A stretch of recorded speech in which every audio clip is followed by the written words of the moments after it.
Dua pegawai kanan syarikat direman 6 hari. UMP bakal lahirkan graduan teknologi pembinaan rel kereta api.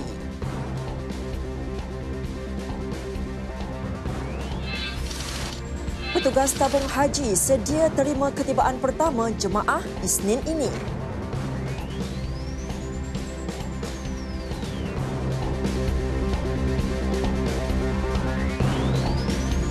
Salam sejahtera dan salam satu Malaysia, N5 edisi 22 Julai. Bersama saya, Norlela Muhammad Nor. Untuk laporan langsung negeri-negeri, kita akan ke RTM Sabah bersama Stanley Misun. Selepas itu ke RTM Sarawak bersama Abang Muasili Abang Abdul Samad. Diikuti RTM Perak bersama Nasrid Nisyarah. Dan akhir sekali ke RTM Johor bersama Afiq Anwar. Terus bersama N5. Dua pegawai pengurusan kanan syarikat berasingan direman 6 hari bermula hari ini. Ia bagi membantu siasatan kes pembelian hotel 4 bintang di Kensington, London oleh Felda Investment Corporation, FIC. Permohonan reman oleh SPRM diluluskan Magistrate Ni Isfahani Tasnim Wan Abdul Rahman di Mahkamah Putrajaya. Kedua-dua lelaki berusia 36 dan 45 tahun merupakan ketua unit harta sebuah syarikat perkhidmatan pos dan pengarah sebuah syarikat perundingan aset. Mereka disyaki terbabit dalam penilaian harta dan harga bagi pembelian hotel di London itu antara tahun 2013 dan 2015. Kedua-duanya ditahan di Ibu Pejabat SPRM Putrajaya pada 1 tengah hari semalam selepas hadir memberi keterangan mengenai pembelian hartanah berkenaan. Teknologi pembinaan rel kereta api antara bidang pengajian baru yang bakal diperkenalkan Universiti Malaysia Pahang UMP dalam memacu sistem pengangkutan awam negara. Menurut Perdana Menteri Datuk Seri Najib Tun Razak, bidang pengajian itu dilihat sebagai satu keperluan berdasarkan perkembangan semasa sistem pengangkutan negara termasuk pembinaan projek landasan kereta api Pantai Timur ECRL. Jelasnya projek mega ECRL yang bakal dilancarkan September ini jelas memerlukan sokongan rakyat tempatan terutama dari segi kemahiran pembinaan dan penyelenggaraan teknologi tersebut. UMP juga memberi penumpuan dan fokus kepada teknologi kereta api ataupun rail teknologi. Ini sesuai dengan kedudukan UMP berada berhampiran dengan landasan kereta api East Coast Rail Link, di mana projek besar-besaran ini akan kita lancarkan pada bulan September yang akan datang. Pengajian yang dinamakan Program Latihan Kemahiran Industri ECRL itu dijangka bermula pada September ini. Ia akan meningkatkan kemahiran graduan tempatan untuk diambil bekerja oleh kontraktor ECRL dan industri kereta api berteknologi ini. Datuk Seri Najib berkata demikian pada majlis pelancaran pembinaan Masjid UMP dan Raikan Syawal di UMP Pekan. Turut hadir Menteri Pendidikan Tinggi Datuk Seri Idris Jussof dan Ketua Setiausaha Kementerian Pendidikan Tinggi Tan Sri Nurul Ainur Muhammad Nur.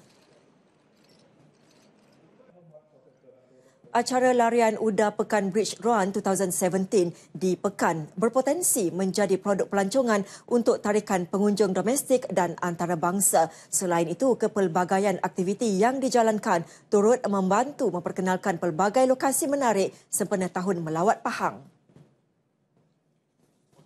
Menurut Perdana Menteri Datuk Seri Najib Tun Razak, program larian itu juga merupakan inisiatif dalam mempromosikan Bandar Diraja Pekan. Saya juga berharap bahawa melalui acara seperti ini kita dapat meningkatkan awareness orang terhadap pekan. Orang mesti tahu apa dia, di mana pekan dan apa yang mereka boleh perolehi dari segi kalau sekiranya mereka nak mengecapi kepuasan sebagai pelawat dan sebagainya. Jadi bila kita ada UDA Pekan Bridge Run ini, kita dapat mengenengahkan pekan ini dari sudut produk pelancongan. Selain meningkatkan kehadiran pelancong, ia turut membantu merangsang ekonomi setempat. Datuk Seri Najib juga mahu rakyat di negara ini menjadikan gaya hidup sihat sebagai amalan seharian dan menitikberatkan soal penjagaan kesihatan diri. Beliau berkata demikian ketika berucap pada majlis penyampaian hadiah UDA Pekan Bridge Run 2017 di Pekan Pahang. Sementara itu, penganjuran UDA Pekan Bridge Run 2017 mendapat sambutan lebih 4,000 peserta dalam 3 kategori larian berlangsung seawal 6.20 pagi.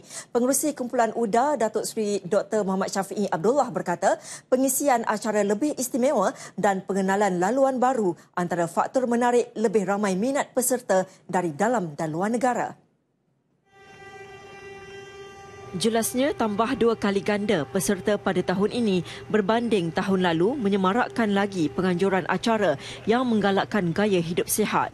Peserta secara tidak langsung didedahkan dengan lokasi pelancongan menarik di Bandar Pekan seperti Dataran Pekan, Istana Abu Bakar, Padang Sukan Polo, Muzium Sultan Abu Bakar dan Jambatan Sultan Abu Bakar. Kali ini penyertaan pun alhamdulillah. Kalau dulu kita hanya lebih kurang 2,000, kali ini 4,000 pelari dan peringkat internasional pun secara perbandingannya penyertaannya lebih ramai. Jadi kita merasa seronok kerana penyertaan ini bertambah-tambah dan ini merupakan satu program yang boleh menyatu padukan rakyat. Larian dimulakan dengan kategori 21 km, diikuti kategori 12 km dan 5 km pada pukul 7 pagi dan 7.15 pagi. Acara pelepasan disempurnakan oleh pengarah urusan kumpulan UDA, Datuk Ahmad Abu Bakar. Program Jom Bina Semula Negara dicanang beberapa pemimpin pembangkang hanyalah untuk mengaburi mata rakyat. Kononnya pentadbiran kerajaan menghadapi masalah. Jelas Menteri Komunikasi dan Multimedia Datuk Seri Dr. Salih Said Keruak, fakta sebenar menunjukkan situasi di Malaysia masih berada di bawah tahap terbaik di rantau ini, terutama dalam bidang ekonomi, keamanan dan kestabilan politik. Ia juga boleh dijadikan contoh kepada negara luar. Hati-hati dengan tumahan segelintir pemimpin ini yang tujuan mereka hanya berpolitik semata-mata. Kita apabila masanya pilihan raya, kita boleh berpolitik kerana rakyat diberi kuasa untuk menentukan parti mana yang harusnya menjadi parti pemerintah. Tetapi jelas terbukti bahawa kita di Malaysia ini, kita tidak ada alternatif. Hanya Barisan Nasional saja yang ditunjangi oleh UMNO mampu untuk membuat kestabilan, keharmonian dan juga menentukan pembangunan berterusan. Datuk Seri Dr. Salih berkata demikian selepas menghadiri sambutan Aidilfitri UMNO bahagian Kuala Terengganu di Stadium Negeri. Dalam perkembangan lain, beliau mengarahkan Suruhanjaya Komunikasi dan Multimedia Malaysia meningkatkan capaian internet di daerah Kuala Terengganu. Ini kerana terdapat beberapa kawasan di daerah tersebut belum menerima kemudahan berkenaan. Malaysia terus komited membantu Filipina menangani kegiatan Daesh di negara itu, terutama di Marawi City, selepas misi menghantar bantuan kemanusiaan yang selamat berlepas awal pagi semalam. Malaysia turut merancang menghantar pasukan perubatan hadapan dan kor agama. Bantuan lain yang turut dalam perancangan termasuk bantuan penyediaan sistem bekalan air bersih ke Filipina. Kita kena win the hearts and minds, mendekati mereka, dan ini merupakan sesuatu yang bukan hanya berkisar kepada selatan Filipina, kerana saya bimbang kalau tak dibendung di sana, dia boleh merebak ke negara kita juga.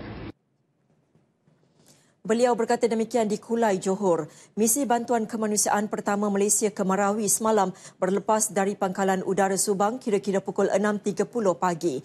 Misi melibatkan 9 kru pesawat dengan 19 anggota SMART menggunakan pesawat A400M milik Tentera Udara Diraja Malaysia TUDM membawa penghantaran bantuan makanan serta ubat-ubatan seberat 16 tan. Kesemua bantuan akan diserahkan kepada pertubuhan bukan kerajaan NGO di Filipina untuk diagih kepada penduduk terlibat. Pada majlis sama, dua inisiatif khusus untuk anggota tentera dan veteran dijangka diumum tidak lama lagi. Bantuan berupa inisiatif kebajikan veteran dan inisiatif perumahan untuk tentera berkenaan antara 5 agenda utama Kementerian Pertahanan dalam memberi lebih keselesaan kepada anggota tentera dan veteran. Menurut Datuk Seri Hishamuddin, pengumuman mengenai inisiatif kebajikan veteran akan dilakukan Perdana Menteri Datuk Seri Najib Tun Razak selewat-lewatnya Ogos depan.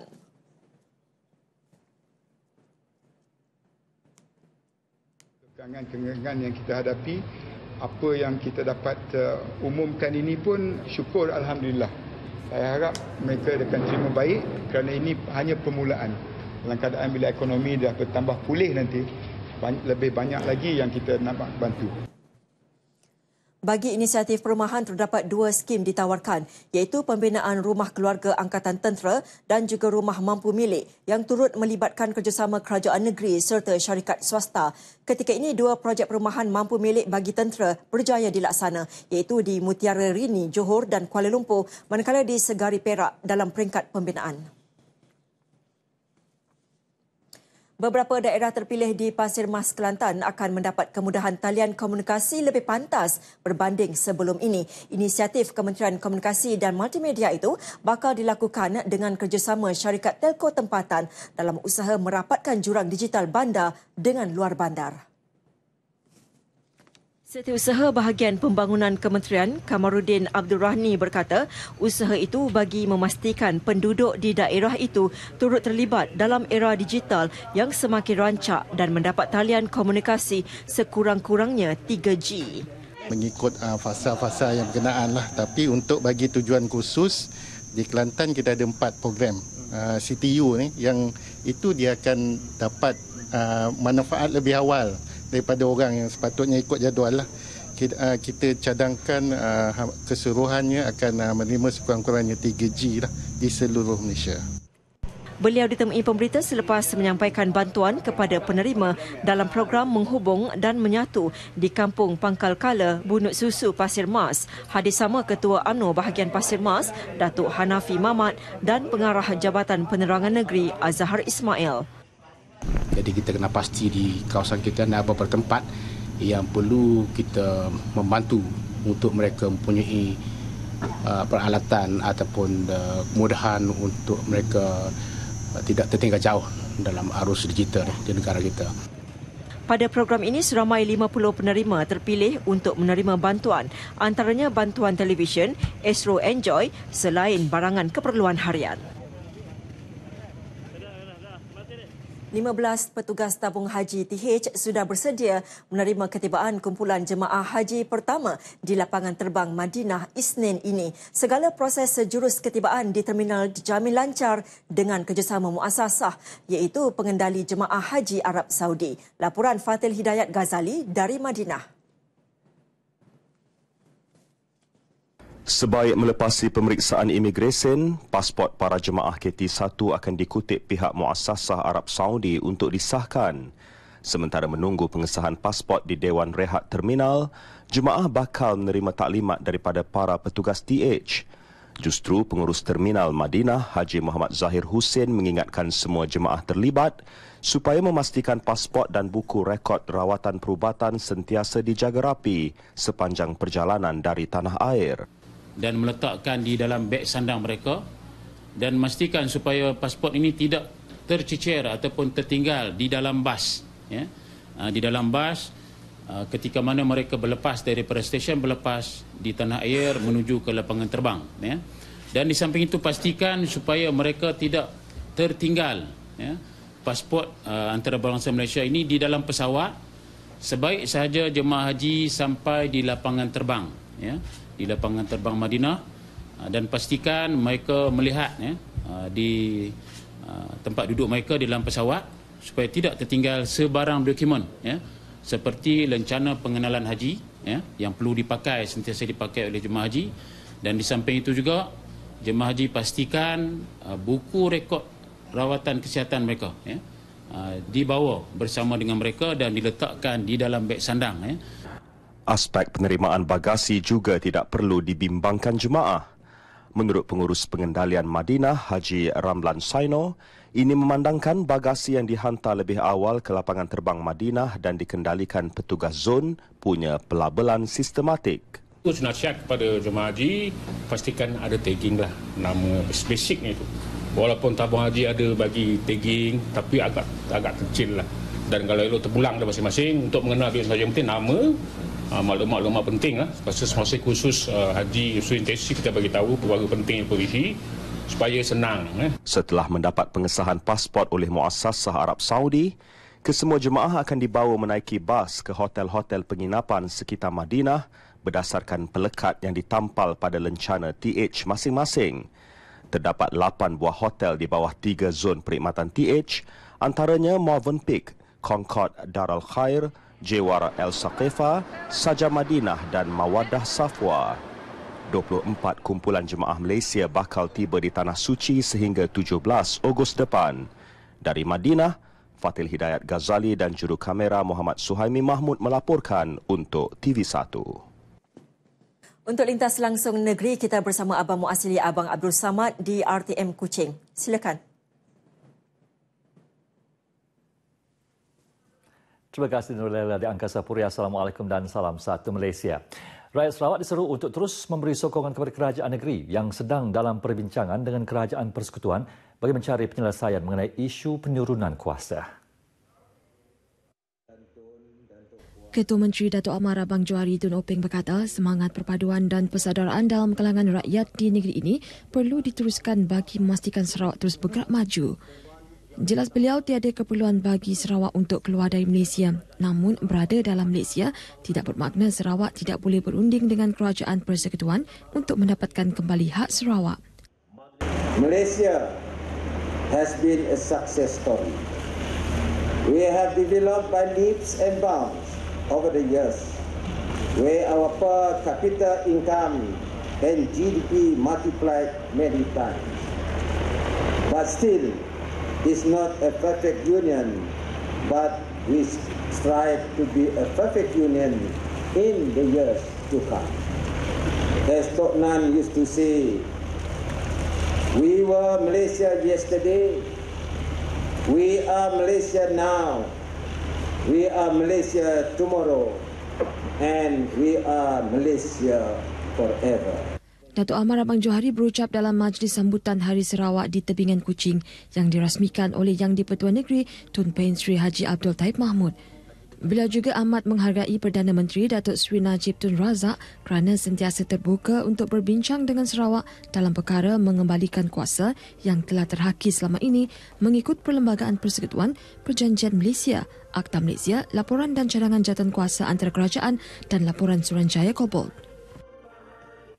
Dalam pada itu, Datuk Amar Abang Johari berkata tidak wujud campur tangan asing dalam kunjungan pasukan Peguam Sarawak ke London berhubung Perjanjian Malaysia 1963 MA 63. Jelas beliau, Sarawak terlebih dahulu perlu melakukan kajian terperinci mengenai perkara tersebut sebelum ianya dibentangkan di Putrajaya.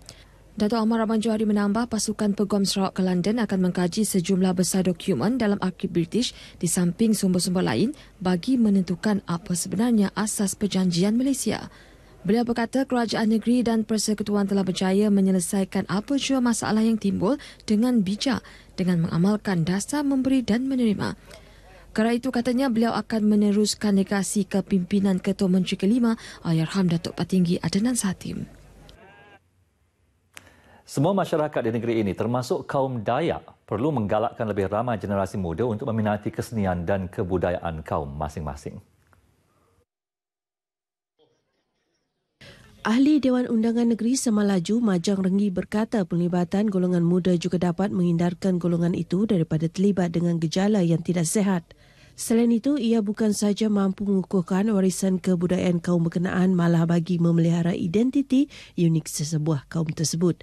Namun begitu katanya, generasi muda perlu memahami pentingnya memelihara perpaduan serta mempunyai pengetahuan berhubung sejarah dan asal-usul adat resam dan kebudayaan mereka.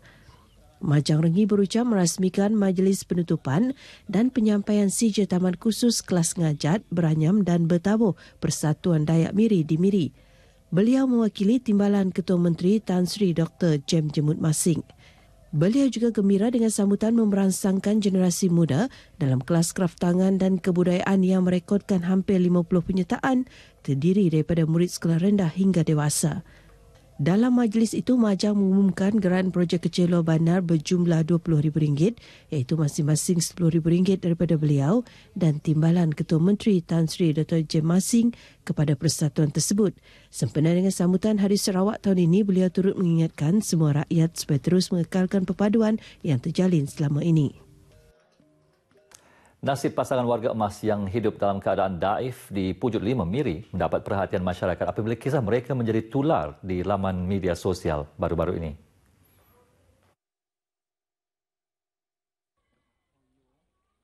Tambi John 63 bersama isteri Mahani Abdullah 65 menerima pelbagai bantuan daripada orang ramai, parti politik dan badan bukan kerajaan NGO termasuk Parti Rakyat Bersatu Sarawak SUPP, Persatuan Dayak 360 Darjah dan Santai Riders.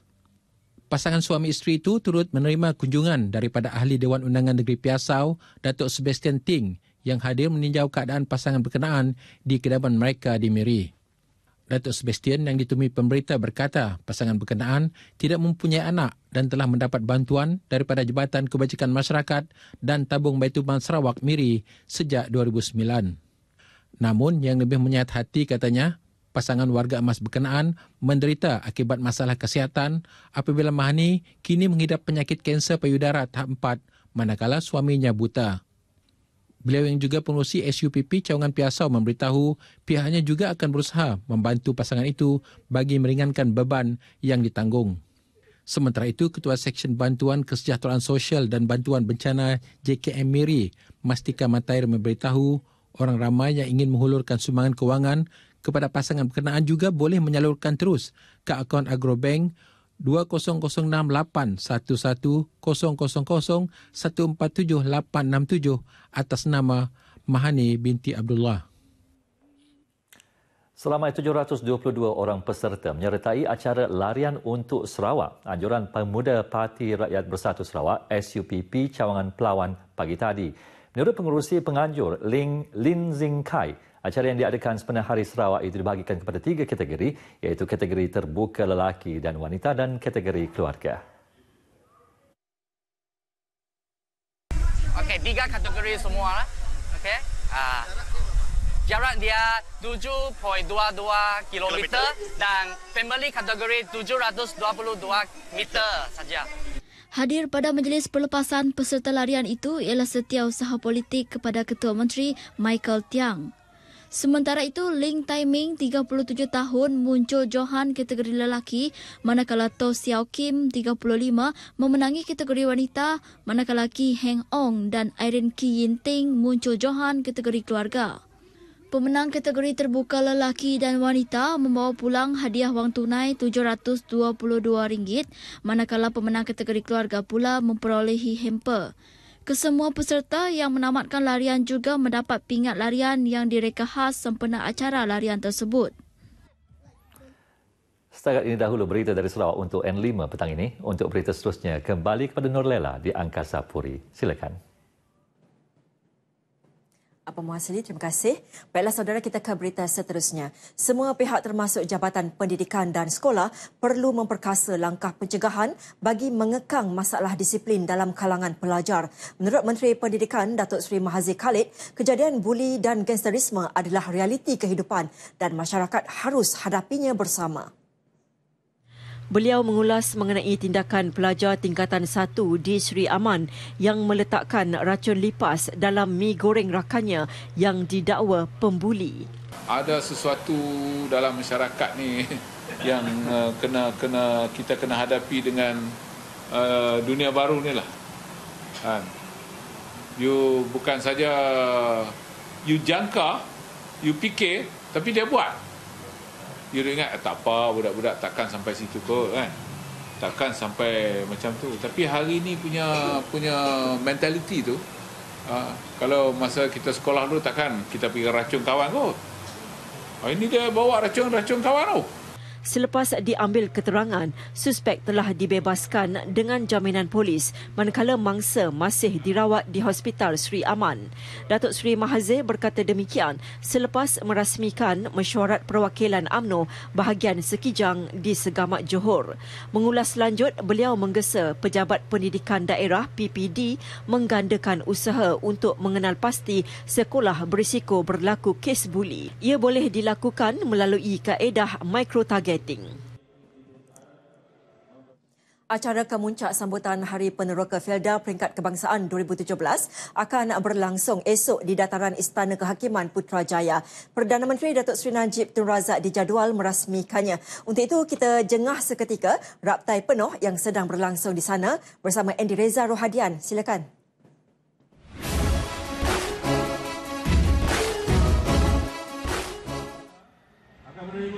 Ya Nurlela, saya sudah pun berkesempatan untuk berkunjung ke semua lokasi acara sambutan Hari Peneroka Felda 2017 yang terbahagi kepada 5 zon utama di sekitar dataran Istana Kehakiman Putrajaya ini memang cukup meriah dan juga besar sekali sesuai untuk menampung jangkaan kehadiran pengunjung seramai 50,000 orang. Apapun di setiap zon ini, pelbagai acara menarik sedang, telah dan akan berlangsung. Antaranya dari pagi tadi kita sudah menjalankan program Saikloran, Fun Ride, pertandingan zapin di Barat dan sebagainya. Sekarang ini di zon utama berlangsung acara raptai penuh bagi acara kemuncak sambutan Hari Peneroka Felda Peringkat Kebangsaan 2017 esok. Berkongsi mengenainya, saya bersama dengan Timbalan Menteri di Jabatan Perdana Menteri, Datuk Razak Ibrahim. Assalamualaikum Datuk. Waalaikumsalam warahmatullahi. Datuk dah berkesempatan untuk berkunjung ke semua lokasi acara ini? Semua, tapi tak boleh nak habis sebab besar sangat, tapi semua kita dapat tiba. Baik, alhamdulillah Datuk. Kalau kita lihat sendiri, temanya juga cukup unik. Ekspresi Felda Negaraku Malaysia. Apa sebenarnya kelainan yang cuba ditonjolkan atau dizahirkan untuk sambutan kali ini? Dia yang pertama, tiap-tiap tahun kita sambut Hari Peneroka. Kita akan buat di dalam kawasan rancangan dan disambut oleh para peneroka Felda. Kali ini kita bawa keluar daripada kawasan rancangan, kita bawa ke Putrajaya dan disambut bukan sahaja oleh para peneroka, tetapi hari sambutan diraikan oleh seluruh rakyat Malaysia yang sempat berkunjung ke sambutan ekspresi Felda kali ini, yang selalu kita buat sehari, hari ini kita buat 3 hari. Jadi saya rasa dia dapat memberi kesempatan untuk orang lebih memahami dan juga dapat kita menonjolkan kekuatan, kejayaan yang telah diraih dan dicipta oleh para peneroka kita. Baik, jadi anda harus ambil peluang jadi sebahagian daripada pengunjung. 50,000 jangkaan pengunjung akan hadir dalam program yang telah bermula semalam dan esok hari kemuncak dengar berita gembira daripada Perdana Menteri. Terima kasih Datuk Razak Ibrahim. Apapun, saya tunggu anda di sini untuk sama-sama memberiakan acara sambutan Hari Peneroka Felda Peringkat Kebangsaan 2017. Ketika ini kita kembali bersama Nurlela di Angkasa Puri. Silakan Nurlela.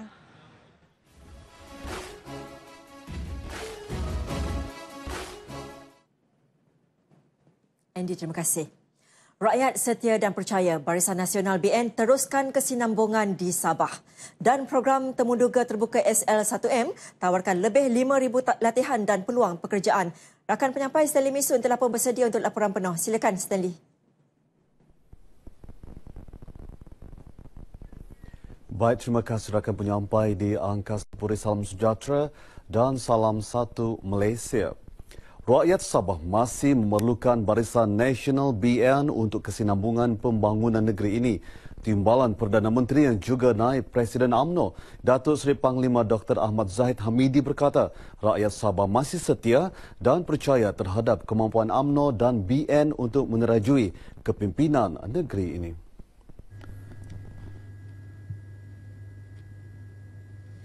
Menurut Datuk Ahmad Zahid, hasil kajian penyelidikan Universiti Institut Teknologi MARA UiTM pada tahun 2016 menepati 76% rakyat negeri ini masih memerlukan UMNO dan BN untuk meneruskan kesinambungan kepimpinan sedia ada. Beliau menyelar pihak tertentu yang ingin membawa keluar Sabah. Jika ini dilakukan oleh pemimpin-pemimpin berkenaan untuk sekali lagi membawa rakyat Sabah keluar daripada gelanggang dari water reservoir yang sama dengan Putrajaya, maka bukan pemimpin-pemimpin yang menerima akibat, rakyat menerima akibat yang tidak baik. Saya amat yakin komitmen yang diberikan oleh pemimpin-pemimpin Sabah dari pelbagai parti di dalam komponen Barisan Nasional Jangan pernah terpengaruh daripada orang-orang yang mahu membrexitkan Sabah daripada gelanggang UMNO dan Barisan Nasional. Datuk Ahmad Zaid menegaskan demikian ketika berucap dalam Majlis Perasmian Berkelompok Persidangan Perwakilan UMNO Zon 3 bahagian Kimanis, Papar dan Beaufort 2017 di SMK Bongawan.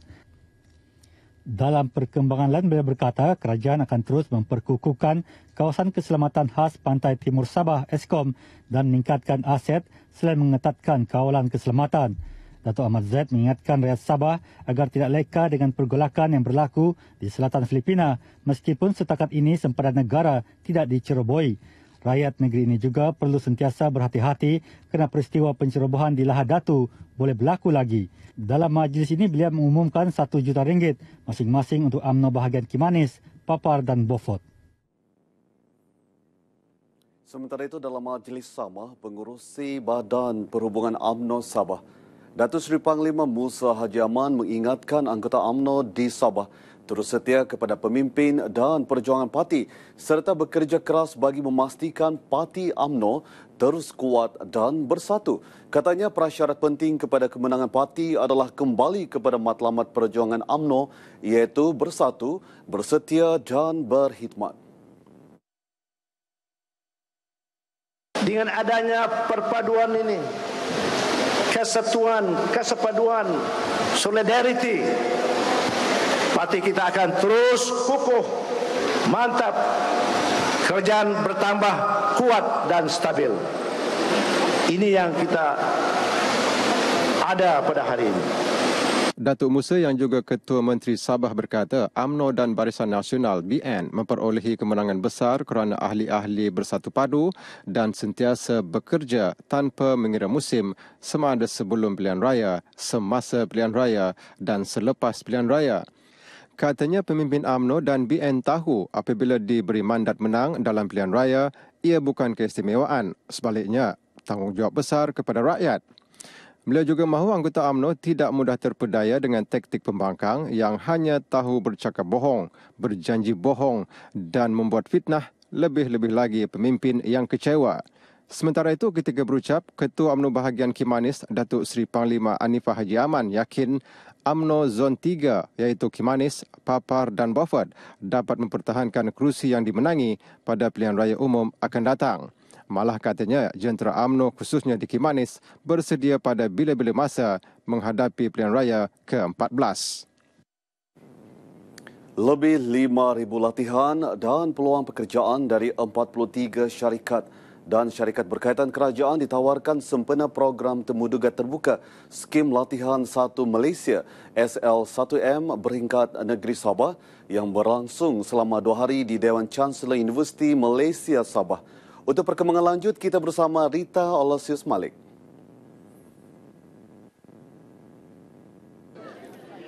Baik, terima kasih Stanley. Saya kini berada di Dewan Chancellor Universiti Malaysia Sabah UMS bersempena dengan program Temuduga Terbuka Skim Latihan 1 Malaysia peringkat negeri Sabah kali yang ke-7. Dan untuk bercakap lebih lanjut mengenai program hari ini, bersama saya ialah Ketua Sekretariat SLIM Unit Perancang Ekonomi Jabatan Perdana Menteri Haja Nur Ashikin Dato' Haji Ismail.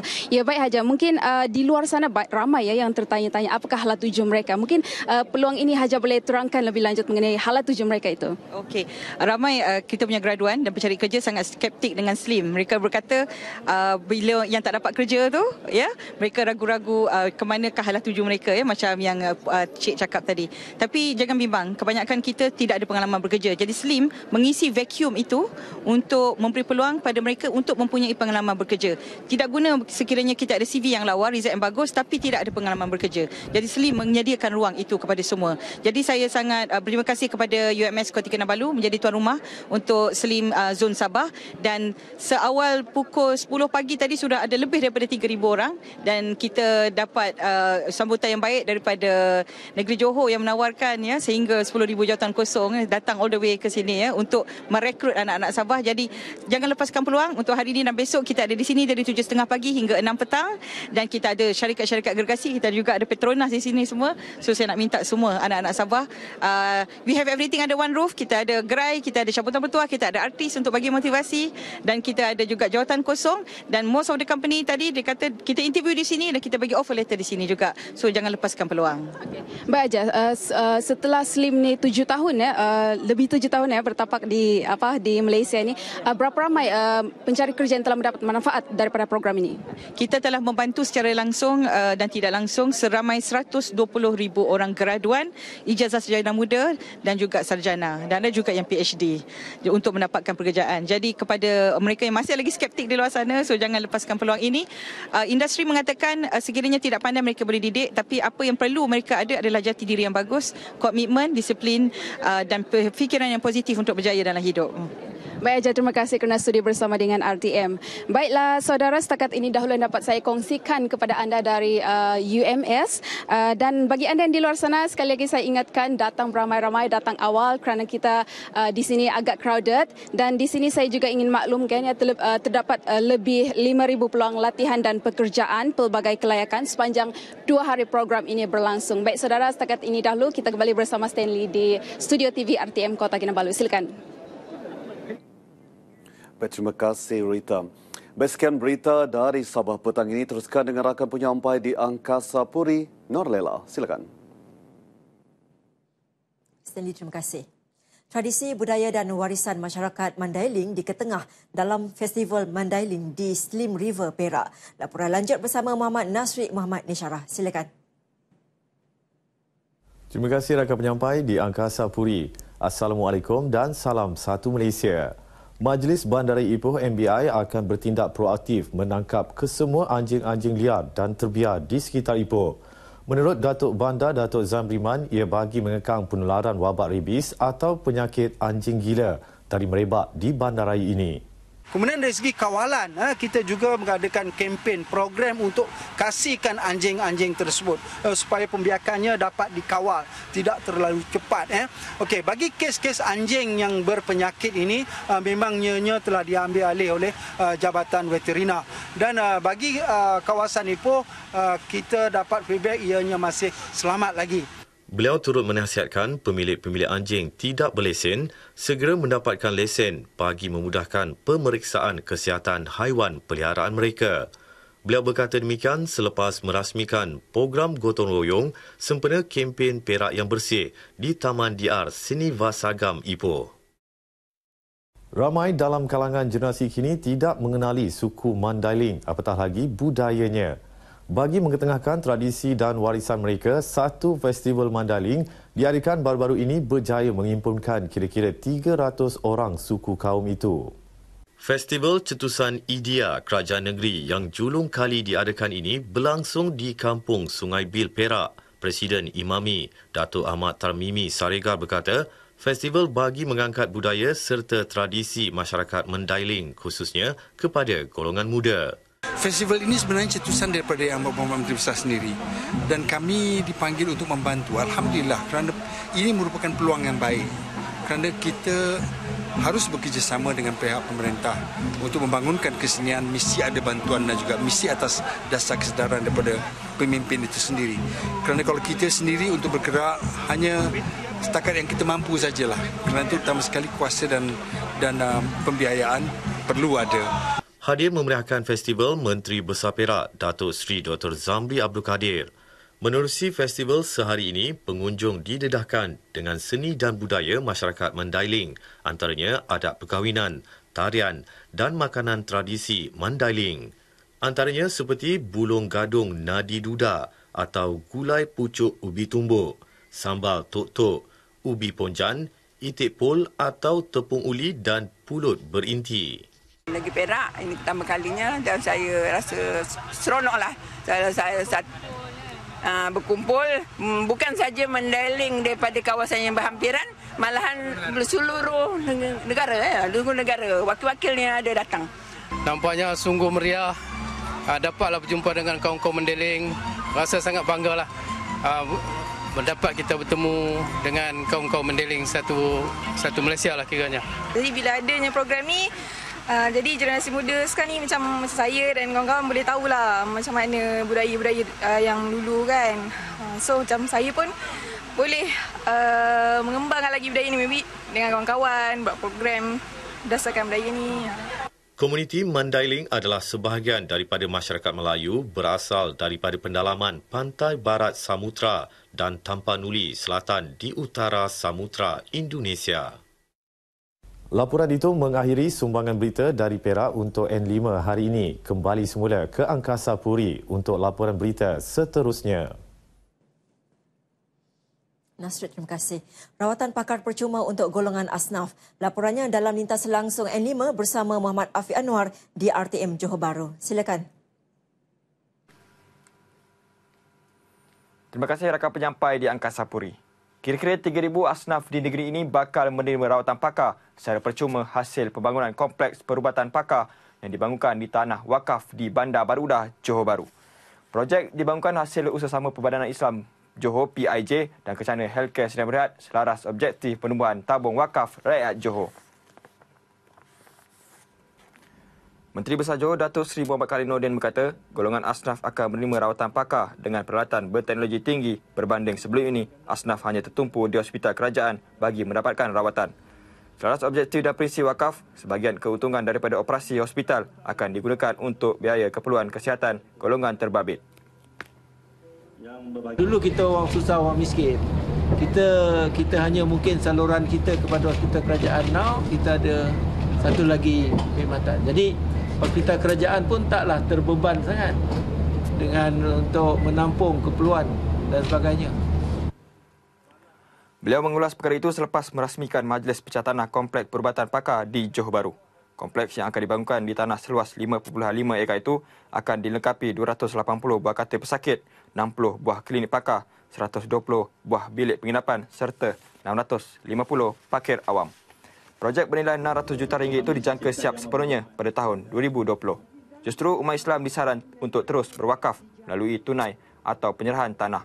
Setakat ini, lebih 7,500 ekar tanah wakaf dikenal pasti di seluruh Johor. Kolej Kemahiran Johor KKJ Yayasan Pelajaran Johor Kota Tinggi menjadi antara pusat latihan utama bagi membekalkan tenaga mahir dalam bidang pemasangan perancah di hub minyak dan gas Pengerang. Ketua Pegawai Eksekutif Kumpulan Pendidikan YPJ Abdul Rashid Rahman berkata, perkembangan itu selaras pembangunan pesat di selatan tanah air yang memerlukan bilangan tenaga pekerja yang ramai. Sejak kursus itu ditawarkan pada Januari lepas, seramai 236 pelajar berjaya diterima bekerja di projek pembangunan bersepadu perapisan minyak dan petrokimia Rapid. Kursus jangka pendek itu melayakkan pelajar mendapat CJ kompeten Jabatan Keselamatan dan Kesihatan Pekerja JKKP yang menjadi syarat kelayakan untuk bekerja. KK Kota Tinggi ini telah banyak membantu masyarakat tempatan dalam mendapatkan pekerjaan dan juga kita juga telah pun ada nama lah di seluruh Malaysia, terutama sekali di Terengganu, di Pahang, di mana mereka juga menghantar pelatih-pelatih kemari kerana mereka tahu bahawa peluang pekerjaan di Rapid Pengerang itu banyak. Tempoh kursus bagi tahap asas adalah selama sebulan dengan kerjasama SR Scaffolds Resources Sdn Bhd selaku penyedia latihan. Setiap bulan, kolej akan melatih seramai 32 pelajar dan ia terbuka kepada semua yang berusia 18 tahun hingga 30 tahun. Dulu rasa macam minat tengok, sebab dulu main offshore. Lepas tu tengok yang ni pun boleh pergi offshore juga, tapi lagi bayar lagi tinggi, mungkin ambil seluruh bidang. 5 sekolah di Muar bakal menerima limpahan pembangunan apabila sebuah padang bola sepak bernilai 4.7 juta ringgit bakal dibina di Kampung Parinawi di atas tanah berkeluasan lebih 1.6 hektar. 5 sekolah berkenaan ialah SK Parinawi, SK Simpang 4 Parit Jamil, SK Parit Bulat, SK Parit Nombor 5 dan SK Sungai Balang Darat. Projek diharap dapat direalisasikan melalui strategi Lautan Biru Kebangsaan NBOS, My New School selain kerjasama rapat semua pihak termasuk Kementerian Pendidikan dan Jabatan Perdana Menteri. Pendidikan dan juga agensi-agensi di daerah Muar ni, pegawai daerah ke MPM ke, memang kita ada kolaborasi yang sangat padu. InsyaAllah lah dengan sasaran ataupun matlamat MB kita, Johor Berkemajuan tu, dengan wujudnya mini stadium ni, dia akan memberi ruang yang lebih besar. Dia bukan hanya untuk sukan, bukan matlamatnya untuk sukan saja. Mungkin lebih kepada pengumpulan ataupun perhimpunan dan sebagainya. Saya amat bersyukurlah dengan adanya mini stadium ni, kita dapat menumpang sama. Jadi sekolah-sekolah berhampiran semua rasa berbanggalah. Jadi saya sebagai kami dari SK Simpang 4 pun rasa amat bersyukur. Pembinaan padang itu akan memberi kemudahan rekreasi kepada kira-kira 500 murid dan penduduk setempat. Sekian L5 dari RTM Johor, kembali ke Angkasa Puri untuk berita seterusnya. Afiq, terima kasih. Ketua Hakim Negara Tan Sri Mat Raus Sharif mendahului senarai 1,481 penerima darjah kebesaran dan pingat kehormatan sempena sambutan ulang tahun ke-79 yang di-Pertua Negeri Pulau Pinang Tun Abdul Rahman Abbas. Ketua Hakim Negara Tan Sri Mat Raus Sharif merupakan penerima tunggal darjah utama Pangkuan Negeri DUPN membawa gelaran Datuk Seri Utama. Antara kenamaan lain yang menerima darjah gemilang Pangkuan Negeri membawa gelaran Datuk Seri ialah Ketua Pegawai Eksekutif Lembaga Tabung Haji Datuk Seri Johan Abdullah dan Ketua Pengarah Jabatan Imigresen Datuk Mustafar Ali. Timbalan Ketua Polis Pulau Pinang Datuk Rosli Cik antara penerima darjah Yang Mulia Pangkuan Negeri DMPN yang membawa gelaran Datuk. Selain itu, seramai 88 individu menerima darjah Johan Negeri DJN Bintang Cemerlang Negeri BCN seramai 46 orang, pingat jasa kebaktian PJK 488 orang dan pingat jasa masyarakat PJM seramai 508 orang. Selain isu pembangunan yang kami bawakan setiap minggu, segmen Negaraku kali ini memaparkan komitmen dan kesungguhan Kerajaan Persekutuan menjaga keperluan generasi pelapis untuk Malaysia. Dari segmen pendidikan di peringkat taska hinggalah ke pemantauan isu penderaan kanak-kanak, membuktikan kerajaan sangat menitik beratkan pembelaan terhadap kanak-kanak. Laporannya bersama Syahril Sarapudin.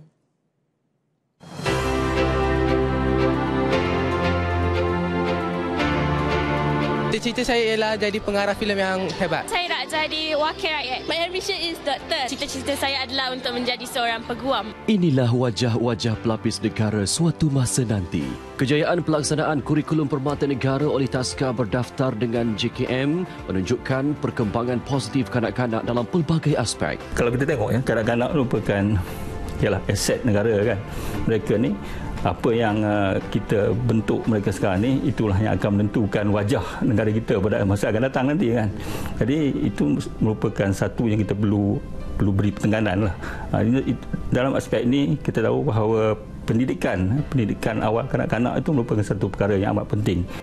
Kita telah mewujudkan untuk kanak-kanak satu kita namakan Transit Center. Dia tu dah sampai 19 tahun tapi dia memang anak yatim. Dia memang dari kecil sampai besar duduk di institusi kami. Macam mana kita nak buat, Syariah? Takkan kita kata engkau dah 19 sila keluar. Jadi kita adakan satu tempat yang kita nama Transit Center untuk dia berpindah dari institusi ke tempat ini sementara dia nak masuk universiti. Keseriusan kerajaan menangani isu penderaan kanak-kanak dapat dilihat dari segi perundangannya. Akta Kanak-Kanak 2001 telah dipinda tahun lepas yang bertujuan memperkukuh pelindungan, pemeliharaan dan pemuliharaan kanak-kanak serta penalti bagi tujuan pencegahan. Rang Undang-Undang Kesalahan Seksual Kanak-Kanak 2017 ini dianggap sebagai tanggungjawab kita bersama tanpa kira ideologi dan kefahaman politik kepartian. Sepatutnya undang-undang ini tidak boleh ditentang oleh mana-mana parti politik sama sekali. Terbaru, Akta Jenayah Seksual terhadap kanak-kanak digubal dan diluluskan di Parlimen pada 24 April 2017. Ia bagi memberi keadilan kepada kanak-kanak yang menjadi bangsa pornografi, komunikasi seksual, grooming serta serangan seksual. Inilah Kementerian Pembangunan Wanita, Keluarga dan Masyarakat sentiasa memikirkan apa lagi yang terbaik untuk membantu kumpulan-kumpulan SASA yang diamanahkan. Bagi saya ini amanah Syaril, ini amanah. Jadi kita ni yang dipertanggungjawabkan ni mesti sentiasa memikir apa lagi kita nak buat yang terbaik untuk memastikan bahawa kumpulan ini juga kita jaga sebaik mungkin untuk kesejahteraan mereka. Kami dari MPKK, kami sayang Malaysia. Kami sebagai kanak-kanak merupakan salah satu modal insan kepada negara. Jadi untuk melahirkan negara yang berjaya, bermulanya daripada modal insan yang berjaya. Jadi modal insan yang berjaya ini memerlukan cita-cita mereka untuk ditepati. Saya mengharap agar masyarakat di luar sana memberikan peluang kepada kita, kanak-kanak, untuk menghasilkan karya, mencungkil bakat-bakat kita dan mengasah diri kita untuk menjadi lebih baik demi masa hadapan Malaysia. Kalau saya jadi pengarah filem, saya ambil filem-filem yang berkaitan dengan Malaysia untuk memajukan Malaysia. Assalamualaikum YB. Inilah dia para penonton, pemimpin pewaris generasi hadapan Malaysia. Kami sayang Malaysia. Semoga impian kanak-kanak ini untuk menjadi wajah baru Malaysia yang berjaya pada masa depan akan dapat kita realisasikan sebagai masyarakat yang bertanggungjawab. Syarin Zerabuddin melaporkan untuk RTM.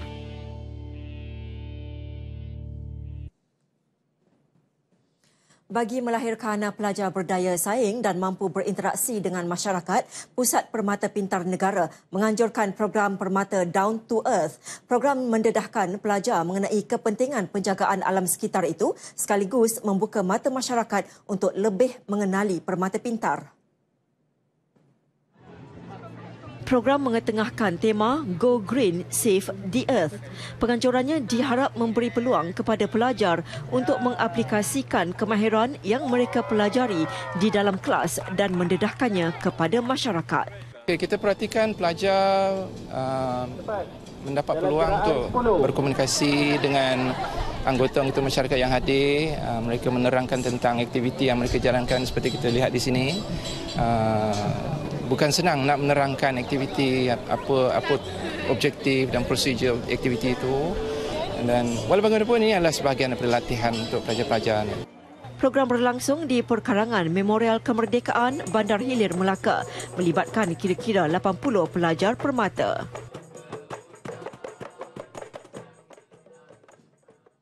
10,000 pengunjung disasar memeriahkan Pesta Kebudayaan Cina yang sedang berlangsung di Kuala Terengganu bersesuaian kempen A Visit Beautiful Terengganu 2017. Festival 3 hari yang bermula sejak semalam menjadi platform mempromosi keunikan adat dan budaya kepelbagaian etnik Cina Malaysia. Menurut pengerusi program Tan Eng Seng, selain dapat memperkukuh perpaduan kaum, pameran itu juga memberi peluang kepada generasi muda mengenali lebih dekat mengenai adat dan budaya, seterusnya memupuk kesedaran untuk terus memeliharanya. Beliau ditemui RTM di Kuala Terengganu. Sementara itu, pengunjung yang ditemui menyarankan agar inisiatif seumpama itu wajar dijadikan acara tahunan negeri. Saya meninjau daripada satu kemah ke satu kemah di mana saya dapat pengetahuan tentang sejarah-sejarah yang berlaku di zaman dahulu. Di mana zaman saya belum lahir lagi dekat dunia ni. Contohnya di sebelah kiri saya ni lebih kurang dalam 500 tahun yang dulu. Jadi saya baca dia punya sejarah, memang saya kagumlah. Program kali ketiga anjuran Dewan Perhimpunan Tionghoa Terengganu ini turut membantu mempromosi pelancongan di Terengganu, seterusnya membantu penduduk setempat meningkatkan pendapatan. Berlangsung di Kampung Cina Kuala Terengganu, festival menyaksikan penyertaan 13 etnik Cina dari seluruh negara. Menteri Pengangkutan Liao Tiong Lai dijangka hadir melancarkan program malam ini. Atlet pelayaran yang memenangi 1 pingat perak dan 1 pingat gangsa dalam kejohanan optimis dunia IODA 2017 di Pattaya, Thailand disambut meriah malam tadi di lapangan terbang antarabangsa Langkawi, Kedah. Dalam kejohanan yang berakhir semalam, Muhammad Fauzi Kaman Shah menang pingat perak dalam acara optimis individu lelaki, manakala gangsa diperoleh menerusi acara berpasukan. Kejayaan manis itu pasti memberi suntikan semangat kepada mereka bagi menghadapi kejohanan Sukan SEA 2017 menjelang Ogos ini. Langkawi menjadi venue bagi acara sukan pelayaran berkenaan. Saya bangga dan bersedia untuk Sukan SEA ini. Perasaan saya seronok, bangga. Seronok boleh tengok kawan-kawan happy dalam team racing. Bagi saya amat berpuas hati dengan prestasi dan peningkatan yang kita capai setelah latihan kita jalankan sepanjang 2 tahun daripada SEA Games yang lepas. So ini mungkin jadi satu pembakar semangat untuk diorang. Ketibaan mereka disambut Pengerusi Persatuan Pelayaran Negeri Kedah, Datuk Muhammad Rawi Abdul Hamid. Ini adalah gambaran yang jelas yang memberi semangat kepada kita bahawa dalam 29 hari lagi akan berlangsung kejohanan SEA Games di Malaysia dan kategori pelayaran ini akan berlangsung di Langkawi. Dan kalau kita tengok kategori optimis yang dimenangi oleh adik-adik kita, anak-anak kita, cerminan peringkat emas sudah ada dalam genggaman kita, insya-Allah. Selaku Exco Kerajaan Negeri, beliau akan berbincang dengan Menteri Besar Kedah mengenai imbuhan yang bakal diberikan kepada atlet pelayaran yang mengharumkan nama negara di mata dunia. Baiklah, untuk laporan cuaca semasa kita bersama pegawainya di Met Malaysia. Silakan. Baik, terima kasih rakan penyampai dan Kasapuri. Assalamualaikum dan salam sejahtera. Informasi cuaca terkini pada petang ini kita mulakan dengan melihat corak tiupan angin di rantau negara kita. Dan dapat diperhatikan pada ketika ini secara amnya buat masa kini negara kita masih lagi menerima angin tiupan daripada arah barat daya dengan kelajuan yang agak sederhana sekitar 20 hingga 30 km sejam. Walau bagaimanapun kita jangkakan angin akan bertiup kencang sekitar 40 hingga 50 km sejam dan ketinggian ombak mula mencecah 3.5 meter di kawasan perairan Palawan, Reef North dan layang-layang menjelang Isnin nanti 24 Julai 2017. Dan seterusnya kita balik ke paparan gemerada untuk melihat keadaan cuaca yang lebih terperinci. Dan bagi negeri-negeri di Semenanjung Malaysia, hujan di satu tempat sedang berlaku di bahagian utara Semenanjung Malaysia dan dijangka bergerak menuju ke pantai timur iaitu di negeri Kelantan dan juga di negeri Terengganu. Manakala di negeri-negeri lain dalam keadaan yang cerah. Seterusnya kita beralih ke negeri Sabah dan Sarawak. Bagi negeri Sabah dan Sarawak sekini alhamdulillah dalam keadaan yang mendung dan kita jangkakan hujan di satu tempat boleh berlaku di kawasan Kudat, Sandakan dan juga di pantai barat bagi negeri Sabah. Manakala di negeri Sarawak pula, hujan di satu tempat boleh berlaku di bahagian pedalaman di sebelah malam nanti. Dan sebelum berpisah, kita lihat ramalan cuaca bagi bandar-bandar utama di seluruh Malaysia. Sekian dari Met Malaysia, saya Wan Hafiz. Assalamualaikum.